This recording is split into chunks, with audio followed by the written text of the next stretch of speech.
નમસ્કાર વિદ્યાર્થી મિત્રો, આજે આપણે 27 ડિસેમ્બરના રોજ આરઆરબી ગ્રુપ ડીનું જે પેપર લેવાનું 3 શિફ્ટનું એ એનાલિસિસ જોઈએ. તો કે આ માહિતી છે એ પરીક્ષા આપીને આવેલા ઉમેદવારોના આધારે તૈયાર કરવામાં આવે છે.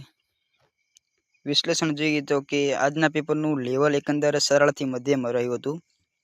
ગણિત રીઝનિંગના પ્રશ્નો થોડા સમય માગી લે તેવા જોવા મળ્યા છે, જ્યારે સામાન્ય જ્ઞાન અને વર્તમાન પ્રમાણ પર વધુ ભાર મૂકવામાં આવ્યો હતો. વિભાગ વાઇઝ આપણે વિશ્લેષણ જોઈ લઈએ. તો કે સામાન્ય વિજ્ઞાન મોટે ભાગે ધોરણ 9 અને 10 ની એનસીઆરટી આધારિત પ્રશ્નો પૂછાય છે, જેમાં ભૌતિક વિજ્ઞાનમાં લેન્સ આધારિત અને અરીસાને આધારિત દાખલા પૂછવામાં આવે છે. ત્યારબાદ રસાયણ વિજ્ઞાનમાં રાસાયણિક પ્રક્રિયાઓનું વિશેના પ્રશ્નો પૂછવામાં આવે છે. ત્યારબાદ ગણિતની અંદર ટકાવારી, નફો નુકસાન, વ્યાજ, સમય, કાર્યમાંથી વધુ પ્રશ્નો જોવા મળ્યા હતા. ગુણોત્તર પ્રમાણમાંથી પણ પ્રશ્નો જોવા મળ્યા હતા.